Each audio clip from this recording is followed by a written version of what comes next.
Shalom dan selamat pagi para jemaat Tuhan.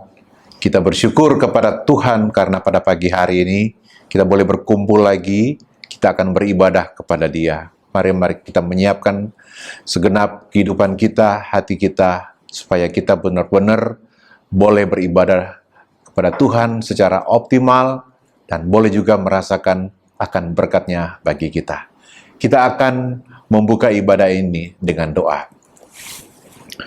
Pertolongan kita pada pagi hari ini di dalam ibadah kami kiranya jadi dalam nama Bapa, Anak, dan Roh Kudus.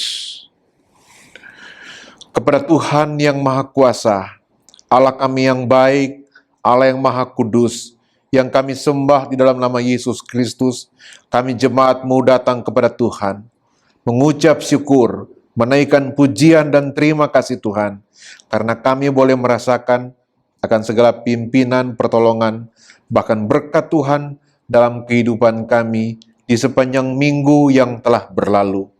Sehingga pada pagi hari ini, kami boleh datang beribadah lagi kepada Tuhan. Maha besar, Engkau menilik akan keadaan kami Tuhan. Kami banyak kekurangan dan dosa. Oleh sebab itu Tuhan, Engkau berbelas kasihan kepada kami, supaya kami diampuni dosa-dosa kami Tuhan, dikuduskan, dan kami layak untuk beribadah kepadamu Tuhan. Sepanjang ibadah kami pada pagi hari ini, kami hanya menyerahkan dalam tangan Tuhan. Biarlah nama Tuhan boleh kami puji Tuhan. Terima kasih, kami membuka akan ibadah kami di dalam nama Tuhan Yesus Kristus. Amin. Saudara-saudara, mari kita akan memuji Tuhan dengan sebuah pujian.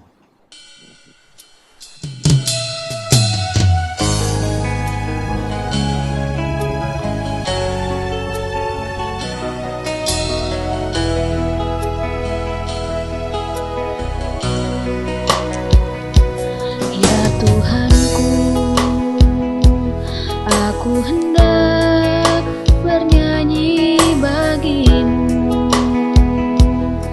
selama aku hidup, ya Allahku. Aku hendak bermazmur bagimu selagi ku ada. Inilah yang ku renungkan setiap waktu, nyanyian pujian dan pengagungan kepada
Saudara-saudara, kita akan mendengarkan pembacaan firman Tuhan dan renungan.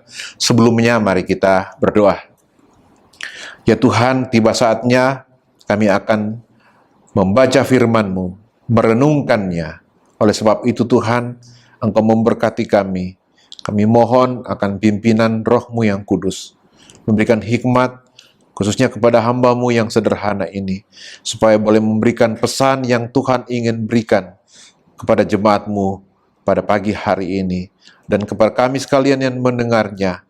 Tuhan berikan kemampuan untuk boleh memahami, mengerti apa pesan Tuhan, dan kami diberi kemampuan Tuhan untuk melaksanakan firman-Mu. Kami akan mendengarkan firman-Mu di dalam nama Tuhan Yesus. Amin. Saudara-saudara, kita memasuki minggu yang kedua di bulan yang kelima pada tahun 2021 ini. Kita bersyukur tanpa terasa kita boleh melewati beberapa waktu di mana kita semua diizinkan berada dalam kondisi yang tidak normal karena pandemi COVID-19 ini. Tetapi kita bersyukur kepada Tuhan. Kita tidak pernah membayangkan apakah kita mampu melewati sekian lama. Sudah lebih setahun kita dalam kondisi yang cukup terkungkung karena kondisi COVID-19 ini. Tetapi kasih setia Tuhan begitu besar kepada kita. Inilah yang ingin kita renungkan bersama-sama, yang akan saya bawakan di dalam pembacaan Alkitab pada kita semua pada pagi hari ini. Mari kita membaca kitab Mazmur pasalnya yang ke-103. Mazmur 103, saya akan membacakan ayat 1 sampai ayatnya ke-18. Pujilah Tuhan, hai jiwaku, dari Daud. Pujilah Tuhan, hai jiwaku, pujilah namanya yang kudus, hai segenap batinku. Pujilah Tuhan, hai jiwaku, dan janganlah lupakan segala kebaikannya. Dia yang mengampuni segala kesalahanmu, yang menyembuhkan segala penyakitmu.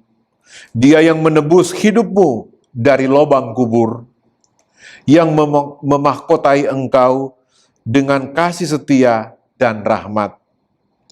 Dia yang memuaskan hasratmu dengan kebaikan, sehingga masa mudamu menjadi baru seperti pada burung rajawali. Tuhan menjalankan keadilan dan hukum bagi segala orang yang diperas. Ia telah memperkenalkan jalan-jalannya kepada Musa, perbuatan-perbuatannya kepada orang Israel. Tuhan adalah penyayang dan pengasih, panjang sabar, dan berlimpah kasih setia. Tidak selalu ia menuntut, dan tidak untuk selama-lamanya ia mendendam.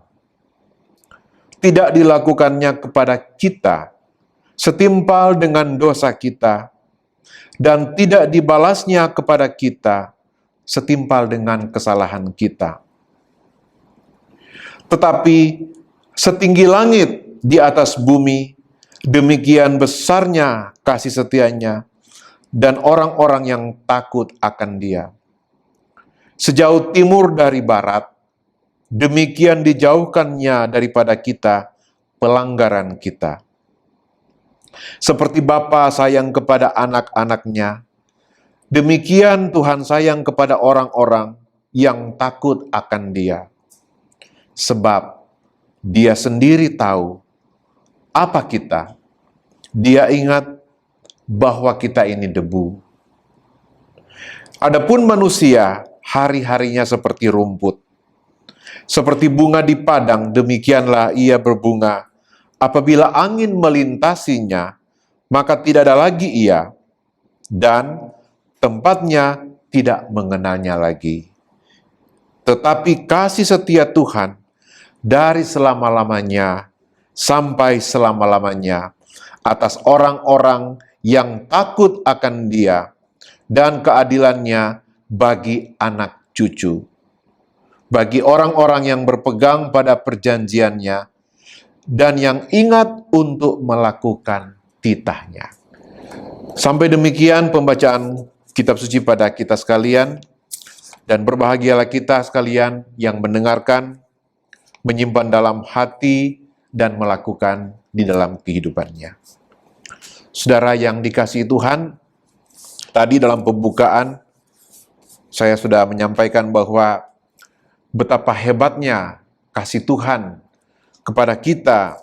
Dia telah mengizinkan kita melewati masa pandemi sudah lebih setahun. Kalau bukan karena kasih Tuhan, banyak orang barangkali akan berputus asa karena keadaan yang sampai sekarang tidak tahu, tidak ada orang, tidak ada pihak, bahkan otoritas kesehatan pun tidak bisa menentukan kapan masalah pandemi ini bisa berakhir. Bahkan di bagian negara yang lain, muncul lagi gelombang kedua, bahkan gelombang yang ketiga.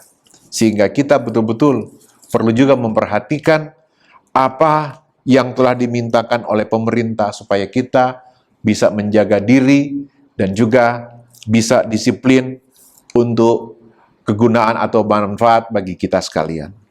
Saudara-saudara, saya tertarik mengambil bagian Mazmur 103 ini. Kita tahu ini adalah salah satu Mazmur dari Raja Daud. Raja Daud juga kita tahu adalah seorang hamba Tuhan yang banyak sekali menulis tentang bagaimana kehidupan dia sebagai seorang raja dan juga sebagai seorang yang percaya kepada Tuhan. Pada Mazmur 103 ini, Raja Daud mengajak kita melalui tulisannya di mana dia berkata kepada dirinya ketika dia mengatakan, "Pujilah Tuhan, hai jiwaku." Jadi Raja Daud mengatakan ini kepada dirinya, "Pujilah Tuhan, hai jiwaku, pujilah namanya yang kudus." Jadi, alasan pertama ketika Raja Daud memuji Tuhan, dia tahu bahwa yang dia puji itu adalah Tuhan yang namanya adalah kudus. Dalam perjalanan kehidupan Raja Daud, sejak dia masih seorang gembala kambing domba dari ayahnya, sampai dia dipilih oleh Tuhan untuk menjadi raja bagi umat Israel yang adalah umat Tuhan, dia banyak mengalami pengalaman-pengalaman yang begitu dahsyat. Dan pengalaman-pengalaman inilah yang membawa dia ketika dia bisa merenungkan segala kebaikan Tuhan, kasih setia Tuhan, sehingga dia boleh menuliskan Mazmur 103 ini yang boleh kita renungkan bersama. Ayat 1 dan ayat 2 mengajak kita untuk memuji Tuhan. Tadi pertama karena memang nama Tuhan yang kudus. Kekudusan Tuhan, kekudusan Allah menjadi alasan yang pertama Raja Daud mengajak kita supaya kita boleh memuji Tuhan. Lalu masih dalam ayat yang 1 dan 2 tadi juga, Raja Daud mengajak kita memuji Tuhan dengan segenap batin dan jiwaku. Memuji Tuhan dengan segenap batin dan jiwaku, itu berarti menggambarkan totalitas kehidupan untuk memuji Tuhan. Jadi pujian itu bukan hanya karena kita telah mengalami berkat Tuhan, atau kita karena sudah menerima kelepasan dari satu masalah. Tetapi jiwaku dan batinku itu secara totalitas, jadi tidak ada alasan apapun, secara totalitas, Raja Daud memuji Tuhan. Kemudian, dalam ayat ketiga sampai yang kelima, Raja Daud menyebutkan ada beberapa hal mengapa dia memuji Tuhan. Yang pertama, di ayat yang ketiga, Dia yang mengampuni segala kesalahanmu. Saudara-saudara, kita mengetahui Daud, walaupun dia seorang hamba Tuhan, dia mengasihi Tuhan, dia setia kepada Tuhan, tetapi dia juga adalah manusia biasa yang punya kelemahan. Dia berbuat dosa, ya, ketika dia punya rencana yang jahat untuk membunuh Uria karena menginginkan istrinya. Sebagai manusia, kita semua juga punya kelemahan-kelemahan sehingga kita bisa berdosa. Entah kita sudah menjadi anak Tuhan atau dalam proses. Tetapi pengampunan yang Tuhan berikan, sehingga Raja Daud boleh memuji Tuhan, karena dia merasakan akan pengampunan yang Tuhan boleh berikan. Lalu berikutnya juga, yang menyembuhkan segala penyakitmu. Jadi pujian kepada Tuhan diberikan juga oleh setiap orang, bahkan khususnya orang yang percaya, karena mereka boleh mengalami yang namanya pemulihan atau disembuhkan. Kesembuhan sini bukan hanya kesembuhan dari penyakit secara jasmani, tapi juga ada penyakit-penyakit rohani, penyakit-penyakit jiwa yang memang itu bagian atau biasa dialami oleh setiap orang karena kita masih hidup di dalam dunia ini. Tetapi Tuhan memberikan kesembuhan untuk semuanya itu.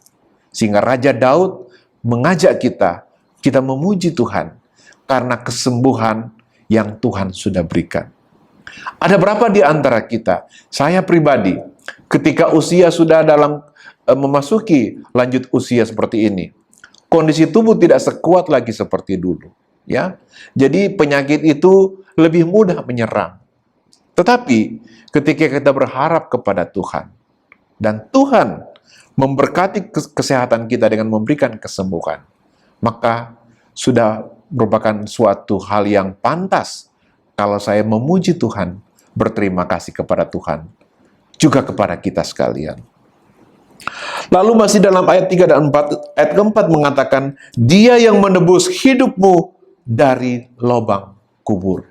Saudara-saudara, kita sebetulnya, Paulus mengatakan, kita semua adalah manusia berdosa, dan upah dosa itu adalah maut. Tetapi, karena Kristus sudah datang menebus segala dosa kita, Tuhan sendiri yang menebus kita dari kematian yang kekal. Jadi Rasul Paulus, Raja Daud mengatakan, biarlah kita memuji Tuhan, karena Dia yang telah menebus hidup kita dari lubang kubur, dari kebinasaan jiwa yang kekal. Masih di ayat keempat, dikatakan bahwa Dia yang memahkotai engkau dengan kasih setia dan rahmat. Saudara-saudara, mahkota itu hanya diberikan atau digunakan, dipakai oleh orang tertentu, raja atau ratu, ya. Tetapi mahkota yang indah ini adalah mahkota kasih setia dan rahmat, itu diberikan oleh Tuhan, ya, dilambangkan oleh Raja Daud bagaikan mahkota yang boleh kita pakai, ya. Kasih setia Tuhan dan rahmat kebaikannya diberikan kepada kita. Nanti di bagian akhir pembacaan Alkitab, kita akan lihat apakah kita pantas memakai mahkota tersebut. Kemudian masih di ayat yang kelima itu, dikatakan, Dia yang memuaskan hasratku dengan segala kebaikan. Saudara-saudara, setiap manusia memiliki keinginan. Di samping kebutuhan, keperluan hidup, ada keinginan-keinginan hidup. Itu sudah normal biasa. Tetapi di sini Tuhan, Raja Daud mengatakan, hasrat kita itu dipuaskan oleh Tuhan. Dipuaskan.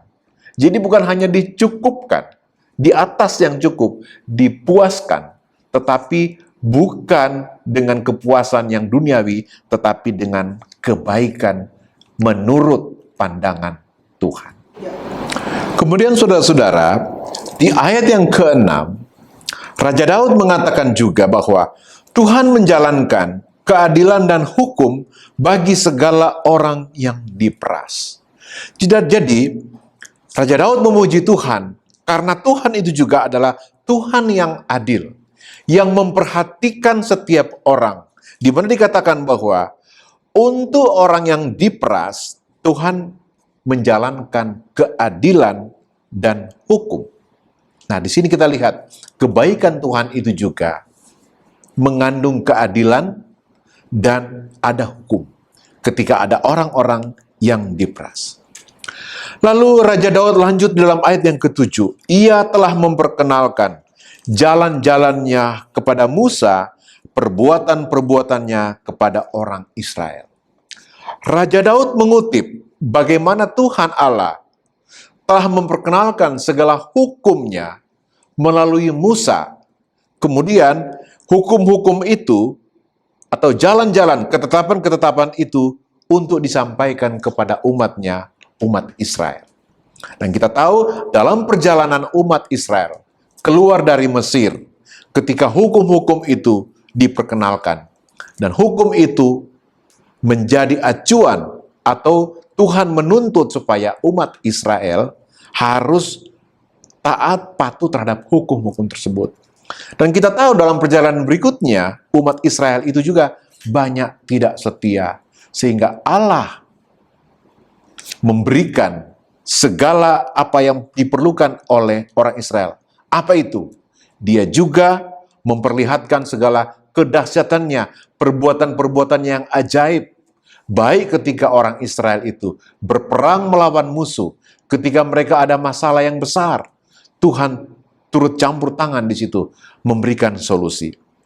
Nah, ayat yang ke-7 ini diambil oleh Raja Daud supaya juga kita sebagai orang Kristen boleh belajar dari apa yang Tuhan sudah berikan kepada umatnya orang Israel dan apa yang telah diperbuat oleh Tuhan kepada orang Israel. Dalam ayat ke-8 seterusnya, ada satu hal yang ingin dititik beratkan oleh Raja Daud. Apa itu? Ayat 8 mengatakan, Tuhan adalah penyayang dan pengasih, panjang sabar dan berlimpah kasih setianya.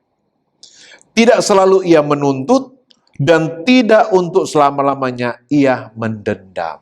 Nah, perjalanan orang Israel yang jatuh bangun, banyak kali mereka itu memberontak kepada Tuhan. Sehingga Allah mengatakan mereka itu adalah bangsa yang tegar tengkuk. Tetapi kita tahu dalam sejarah orang Israel, Tuhan tetap panjang setianya. Dia selalu mengampuni. Sehingga Raja Daud mengatakan di sini, tidak selama-lamanya Allah itu menuntut. Dan tidak selama-lamanya dia mendendam. Bukankah gambaran ini juga terjadi dalam kehidupan kita sebagai orang Kristen? Kita banyak kali jatuh dalam kelemahan kita, dalam dosa kita. Tetapi Raja Daud mengingatkan di sini bahwa Allah yang Maha Pengasih, Allah yang panjang sabar itu, dia tidak selama-lamanya akan menuntut. Ya. Lalu ayat 10, tidak dilakukannya kepada kita setimpal dengan dosa kita. Seharusnya harus dihukum. Karena setiap dosa itu harus dihukum. Tetapi karena panjang sabar daripada Allah Tuhan kita, maka dikatakan di sini, tidak dilakukannya setimpal dengan dosa kita. Artinya, hukuman yang seharusnya kita terima, itu kita tidak terima. Dan tidak dibalasnya kepada kita setimpal dengan kesalahan kita. Saudara-saudara, kalau kita merenungkan ayat ini, kita tentu bisa merasakan atau akan sepakat, setuju, bahwa kita ini sebetulnya orang yang penuh dengan kelemahan. Setiap hari kita bisa jatuh dalam dosa. Entah itu dosa yang kita sengaja, atau dosa yang tidak sengaja hanya karena dalam pikiran, dalam perasaan, atau perkataan. Lalu dalam ayat 11 dikatakan, tetapi setinggi langit di atas bumi, demikianlah besarnya kasih setianya atas orang-orang yang takut akan Dia. Jadi khusus kepada orang-orang yang takut kepada Tuhan, walaupun mereka itu masih bisa jatuh dalam dosa, tetapi mereka takut kepada Tuhan, maka digambarkan di sini, kasih setia Tuhan itu ibarat tingginya itu antara langit dan bumi. Artinya tidak bisa kita jangkau. kasih setia daripada Tuhan. Lalu diulangi lagi oleh pemazmur lagi dalam ayat ke-12. Sejauh timur dari barat, demikian dijauhkannya daripada kita segala pelanggaran kita. Betapa baiknya Tuhan. Kita yang penuh dengan kelemahan ini, Tuhan tahu bahwa kita memang adalah manusia yang ada kelemahan. Dan ayat ke-13 ada satu gambaran yang indah lagi yang disampaikan oleh Raja Daud. Apa katanya? Seperti Bapa sayang kepada anak-anaknya, demikian Tuhan sayang kepada orang-orang yang takut akan Dia. Kata yang takut akan Dia ini diulang-ulang oleh Raja Daud di dalam perikop pembacaan kita tadi. Bagaikan seorang ayah yang mengasihi anak-anaknya, demikian juga Allah mengasihi kepada setiap orang yang takut akan Dia. Jadi di sini barangkali ada perbedaan antara orang yang takut kepada Tuhan dan orang yang tidak takut. Pengertian takut di sini adalah orang yang takut dalam arti dia itu memang betul-betul sungkan, betul-betul dia taat kepada Tuhan. Dia tahu dirinya hanya sebagai orang, sebagai manusia, tetapi yang sudah diselamatkan. Jadi ada rasa hormat kepada Tuhan.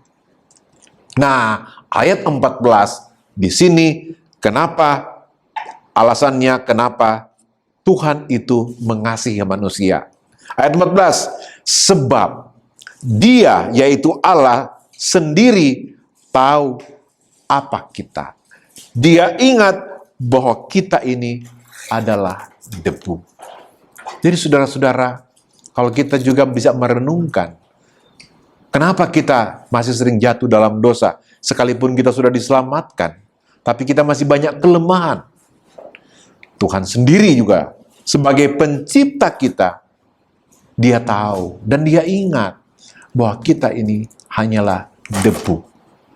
Tetapi kasih karunia Tuhan, rahmat Tuhan, kasih setianya itu yang betul-betul kekal sampai kekal, itulah yang menjadi tadi dikatakan oleh Raja Daud, bagaikan mahkota yang diberikan Tuhan kepada kita.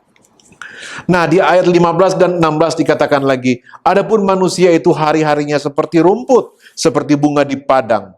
Demikianlah ia berbunga, namun apabila angin melintasinya, maka ia tidak akan lagi. Jadi hidup kita di dunia ini, yang mungkin hanya 50 tahun, 60 tahun, 70 tahun, atau bahkan yang lebih pendek daripada itu, diibaratkan kita adalah bagaikan bunga yang sebentar ada di padang, tapi tidak lama lagi akan hilang. Bahkan dikatakan di sini, tempat di mana kita berada tidak akan mengenal lagi. Ya, ketika kita sudah tidak di dunia ini, berapa puluh tahun kemudian, orang-orang generasi berikutnya barangkali sudah melupakan kita. Sudah melupakan kita. Nah, ayat ke-17 dan ke-18 akan menjadi penutup dari renungan kita. Diulangi lagi oleh Raja Daud. Tetapi kasih setia Tuhan dari selama-lamanya sampai selama-lamanya atas orang-orang yang takut akan Dia.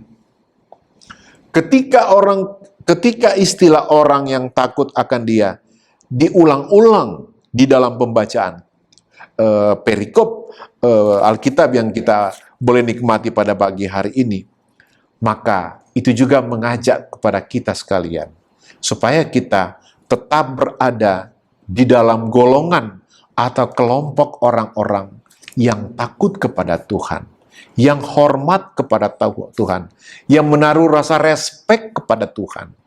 Karena sebetulnya kita ini adalah, tadi dikatakan adalah debu, ya, adalah debu. Tetapi kasih setia Tuhan masih diberikan kepada kita untuk kita nikmati. Dan tidak sampai di situ saja, dikatakan, dan keadilannya bagi anak cucu. Ini janji Tuhan. Tuhan memberikan keadilan kepada anak cucu kita. Kita sekarang ini, generasi sekarang, saudara-saudara, yang sedang mendengarkan pemberitaan firman ini, Saya yakin kita juga menikmati keadilan. Karena itu adalah janji Tuhan kepada orang tua kita yang mendahului kita. Dan kita sebagai cucu itu menikmati janji Tuhan ini. Dan itu pun akan diberikan Tuhan kepada anak dan cucu kita seterusnya. Inilah kasih setia Tuhan yang digambarkan oleh pemazmur atau Raja Daud. Lalu ayat 18, bagi orang-orang yang berpegang pada perjanjiannya dan yang ingat untuk melakukan titahnya. Jadi, kasih setia Tuhan, kesabaran Tuhan, sifat penyayang dari Tuhan, itu diberikan kepada setiap orang yang takut kepada Dia, dan keadilannya akan kepada anak cucunya, dan bagi orang-orang yang tetap berpegang pada perjanjian Tuhan, dan yang ingat untuk melakukan. Jadi kita ini punya kewajiban melakukan segala ketetapan-ketetapan, segala peraturan-peraturan, atau segala firman yang Tuhan sudah berikan kepada kita. Biarlah kasih setia Tuhan, kasih sayang Tuhan, yang telah Dia janjikan dirasakan oleh pemazmur ini, itu juga tetap akan menjadi bagian bagi jemaat Tuhan pada kita sekalian. Tuhan memberkati. Kita akan menutup dengan doa.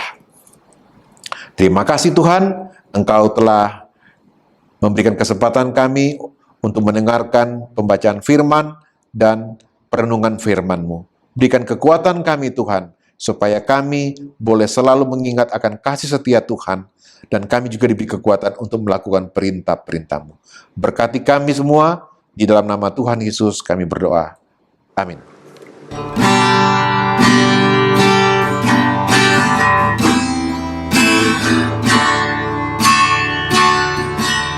Kasih Yesus di dalam hidupku, menghiasi hati dan jiwaku. Harapan hidup berbang kasih-Mu, Tuhan, menantang aku sepanjang jalanku. Kasih Yesus mengalir namaku, seperti sungai yang tak pernah mengering. Kasih Yesus mengerak hatiku, dalam kasih-Mu ku merasa teduh.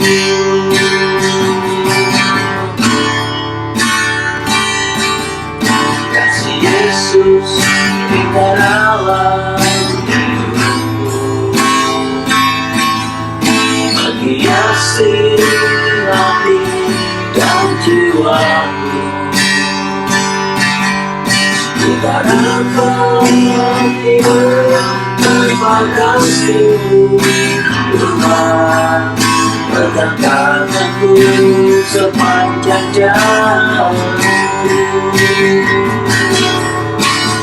Kasih Yesus mengalir dalamku, seperti sungai yang tak pernah kering.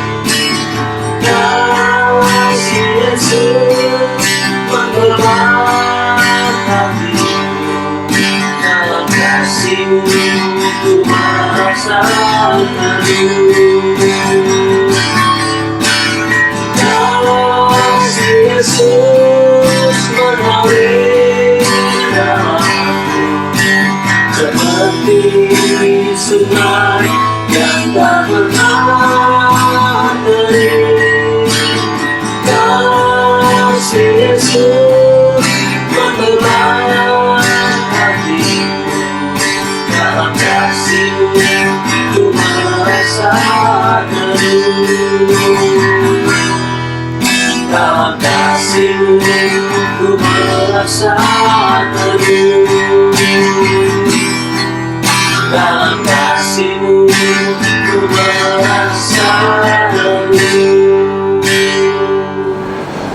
Jemaat yang dikasih Tuhan, kita menyiapkan persembahan kita. Saudara bisa siapkan itu, boleh dikirimkan ke rekening gereja, sebagaimana yang telah diumumkan oleh bendahara, atau dapat juga saudara akan bawa itu ketika kita akan melakukan ibadah secara tatap muka, yang biasanya direncanakan pada waktu kita akan ada perjamuan kudus.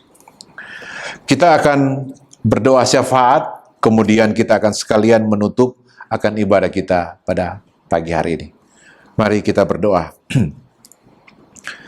Bapa di surga, kami bersyukur kepada Tuhan karena Tuhan berkenan untuk bersama-sama dengan kami dalam ibadah pada pagi hari ini, walaupun Tuhan masih dilakukan secara online.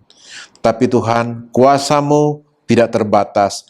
Tuhan bisa menjangkau setiap orang yang boleh mengikuti ibadah ini melalui sarana online. Terpuji nama Tuhan, karena kasih setia Tuhan yang boleh kami dengarkan dari firman-Mu tadi Tuhan. Kami mohon biarlah kami juga dalam keadaan yang selalu bersyukur kepada Tuhan, karena Tuhan tetap mengasihi kami dalam keadaan apapun. Bapa di surga, kami mohon ampun karena kami juga banyak kesalahan, banyak dosa, banyak kelemahan Tuhan yang masih sering kami lakukan setiap saat. Ampuni kami dengan kasih karunia-Mu. Bapa di surga, kami mau berdoa buat seluruh anggota jemaat GGP Kanaan. Kami berdoa buat para jemaat yang lansia, dimanapun mereka berada, entah di rumah atau mereka ada dimanapun, biar Tuhan mau datang melawat mereka, khususnya mereka yang ada dalam keadaan yang terganggu kesehatannya. Kami juga berdoa buat setiap keluarga, buat setiap anak muda, buat setiap anak-anak Tuhan, seluruh anggota jemaat Kanaan. Kami mohon belas kasihan Tuhan. Buat mereka yang ada gangguan kesehatan Tuhan, kami tidak menyebut nama mereka satu persatu. Tetapi Tuhan, kami bawa kepadamu, memohon belas kasihan Tuhan. Berikan juga kami kemampuan untuk bersyukur akan segala keadaan, akan segala berkat yang Tuhan berikan kepada kami. Terima kasih Tuhan. Kami berdoa buat segala orang percaya di muka bumi ini Tuhan. Biarlah kami tetap beriman kepada Tuhan. Ketika kami sedang menghadapi situasi yang tidak menguntungkan ini, karena ada pandemi COVID-19 yang belum reda. Kami mohon Tuhan kekuatan daripada-Mu, supaya kami boleh disiplin diri, menjaga diri ya Tuhan. Kami juga berdoa buat pemerintah kami, Engkau menolong mereka di dalam melakukan tugas-tugas mereka. Berkati Tuhan aparat-aparat keamanan yang juga menjaga akan keamanan negara kami. Berkati gereja-Mu, berkati lembaga-lembaga penginjilan Tuhan, supaya upaya-upaya penginjilan tetap berjalan Bapa. Kami berdoa buat mereka hamba-hamba-Mu yang banyak mengalami kesulitan di dalam pelayanannya. Tuhan memberkati. Tuhan, kami juga berdoa Tuhan untuk acara sidang raya Gereja Gerakan Pentakosta yang akan dilaksanakan di Manado pada tanggal 9 dan 10 Agustus. Tuhan menolong semua utusan, Tuhan menolong semua keperluan, Tuhan menolong panitia, biar itu boleh jadi Tuhan untuk hormat dan kepuji nama-Mu. Terima kasih Tuhan, terima kasih. Jika pada hari ini kami boleh membawa lagi persembahan, kami mohon Engkau boleh memberkati kami sekalian, memberikan kekuatan dan hikmat untuk menggunakan akan segala dana yang boleh kami persembahkan untuk pelebaran dan untuk pelayanan di tempat kami. Terima kasih Tuhan, terima kasih. Kami akan mengakhiri akan ibadah kami, dan biarlah Tuhan menolong kami Tuhan, untuk sepanjang minggu berjalan. Berikan kami kekuatan, kesehatan. Berkati setiap jemaat-Mu dalam pekerjaan mereka, dalam setiap upaya-upaya atau usaha yang mereka lakukan. Berkati anak-anak-Mu yang masih sedang sekolah Tuhan. Terpuji nama-Mu. Terima kasih Tuhan. Inilah doa kami kepadamu yang kami alaskan di dalam nama Tuhan Yesus. Jemaat Tuhan, marilah kita terima berkat daripada Tuhan. Kiranya kasih daripada Allah Bapa di surga, anugerah yang kekal di dalam Yesus Kristus anaknya yang tunggal, persekutuan di dalam Roh Kudus akan tinggal bersama kita mulai hari ini sampai Tuhan datang kembali. Maranatha. Haleluya. Amin. Saudara, ibadah kita pada hari ini telah selesai. Selamat menikmati berkat Tuhan. Shalom semuanya.